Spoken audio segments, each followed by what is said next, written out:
Are you pregnant? Are you looking to become pregnant? If so, then you're going to want to watch today's video, because today I'm going to share with you 5 things I wish I had known before having my babies.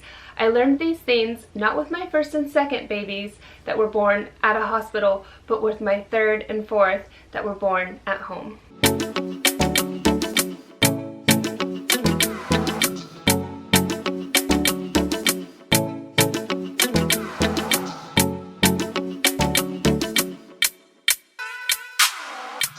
Aloha everyone, and welcome to today's video. 5 things I wish I had known before having my babies. The best advice I can share with you.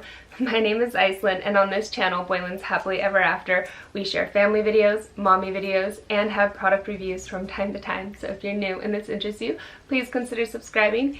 And if you want to know more about anything you see here on this channel, be sure and check the links down in the description below this video or leave a comment. I'd love to connect with you there. And as always, if you think these videos on this channel may help someone, please share them where you can. And now, just a little disclaimer before we get into today's video. I just want to be sure and share with you that the things you see here on this channel are just my opinions. They're not meant to be medical advice. I am not a medical professional. You should always consult with a medical professional, your healthcare provider, your midwife, your doula, whoever you are working with. I have had 4 babies, and I just wanted to share some of my experiences in hopes they may help you too. As I mentioned, my first 2 babies were born in a hospital, and the second 2 were home births. Talking about pregnancy and babies is something I have always been passionate about and enjoy talking about. So if you have any comments, also drop them down below. It's a great place to connect and share great information with each other. Now for those 5 things. This first one, it's a biggie, and I know it's going to be really hard to do with all that adrenaline running through your system after having your baby, but my amazing midwife shared this one with me.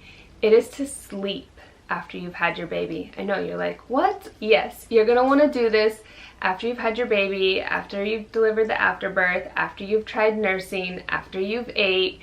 When your baby sleeps for the first time, you're going to want to sleep for the first time. And the reason my midwife had told me to do this was because it is the longest your baby is going to sleep after they are born. So it's going to give you a jump on your recovery, and then when your baby wakes, you're going to be ready to go, start nursing and doing all that good stuff. And I can't express to you how much of a game changer this was for me. I didn't believe her, and I also thought, how am I going to sleep? But it's so true. So after having my first baby and my second, my first one was a little more definitely on the adrenaline side, the excitement. Like, how can you sleep? You have this baby, you just want to stare in their eyes. They're everything you've ever dreamed of and more. And you just want to start soaking in every moment with them that you can. And watching them sleep is so much fun too. And then with my second, there was just a lot going on. It was Christmas Day, there was visitors already. And so then when I had my third, Lucas, at home, and the midwives were done and they left, they told Micah and I to get some sleep.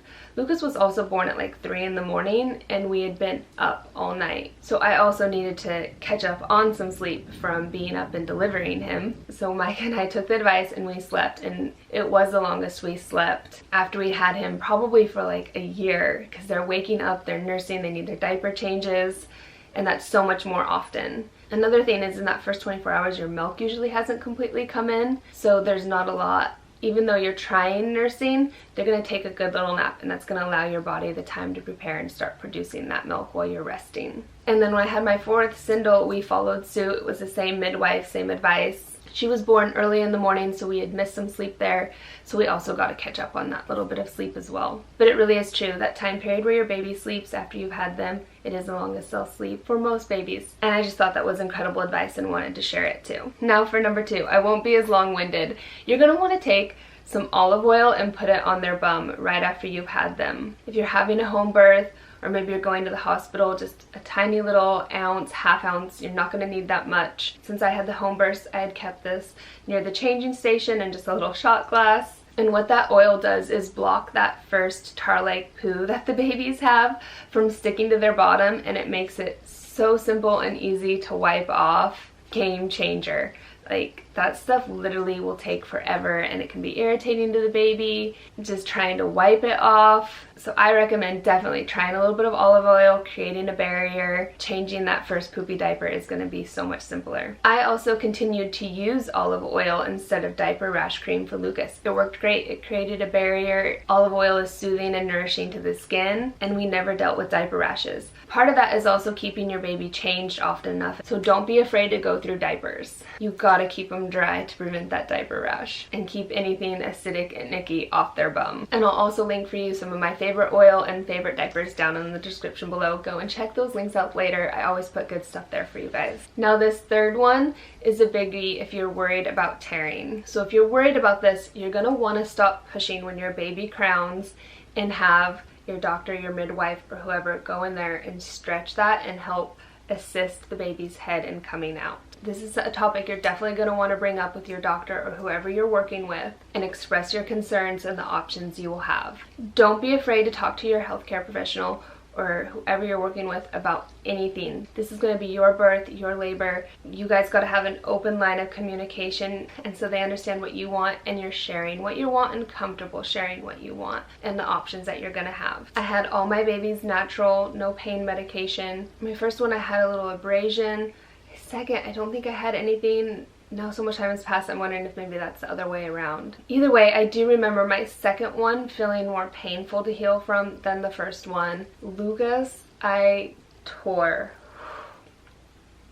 And I tore up instead of down, which is the way you usually tear. I think this is because of my position and gravity in his arm. I was really super nervous with my fourth, and I think this one went the best because I had expressed my concerns, and my midwife had been there with the last one and then with this one. And I just remember her telling me to stop pushing, and the second she said that, like, I listened to her, but I was in the most excruciating pain, I feel like, out of all four of them. And whatever she did felt like the most uncomfortable, but I stopped and I let her do what she needed to do, and then she told me when to push again, and that was it. I didn't tear, nothing, no abrasions. It went so super smooth. Also, make sure you're doing your perineum stretches. That's where you're going to take a little olive oil on your thumb, lay on your back onto the floor like on a bath mat or something after your shower or a bath, and you're going to push down towards your bum and stretch that outer part where your baby is going to come, and you're going to feel that burn, and that burn is going to be an idea of what that burning is like once your baby is crowning and you're giving birth. Got to prep that area as much as possible. I was in massage school when I was pregnant with my first baby, and I had a massage therapist recommend that to me. So I did that with all four, not as religiously with my second one because it really is painful and awkward. I mean, you're laying there backwards with your thumb down there, pushing down and in pain. But trust me, giving birth is going to be way more painful than that. And if you can do anything to help ease your labor and birth, why not give it a try? Number 4 is sitz bath herbs.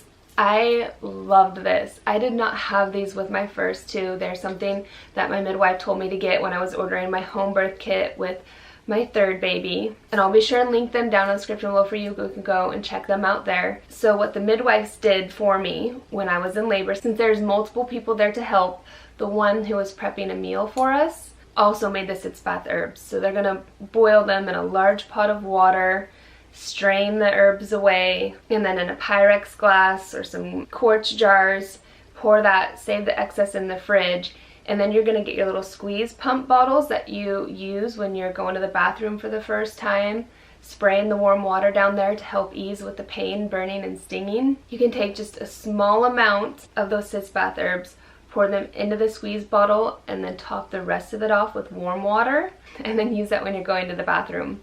Just be careful they're not getting moldy or anything yucky if they're left out on the counter too long. You don't want to create an infection using these either. But I can't tell you how much faster I felt like I healed down there using those with my third and fourth pregnancies compared to my first and second. Like, game changer. Calendula flower is in it, and that is great for your skin. And then you can also put a little bit of these in your bath. Just add, a half cup. It makes a large amount. So definitely check for those in the links below. Number 5, this is a big one too. Don't be afraid to be selfish with your time, especially in the first week to 2 weeks. I know everyone is going to want to see your baby. Newborn babies, who doesn't love seeing them? They're going to want to be there for you, support you.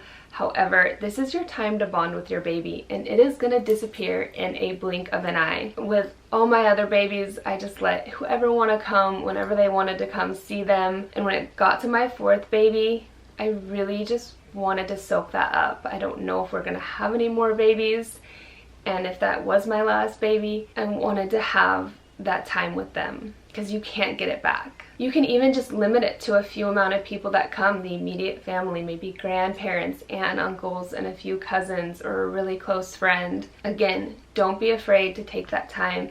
Your baby's getting to know you, you're getting to know your baby, your body is healing. You don't need to be up and about doing a lot, getting your home ready for visitors, or whatever. You just need to feel comfortable in your environment with your baby and soak that time in. I can't stress enough, it's really not going to be that big of a deal if they meet your baby for the first time at 3 days old and a month old, especially with the pandemic about, and sicknesses and illnesses. That's the last thing you need to catch, any germs that you can't see that could then make you not feel as great or your healing time take longer. I remember when we went out with Lucas to get pho for the first time. It was March, so it was a little cold out still. And the lady there serving our food had told me to not even go out without my head covered. I think I had recently shampooed my hair and she could tell it was still damp.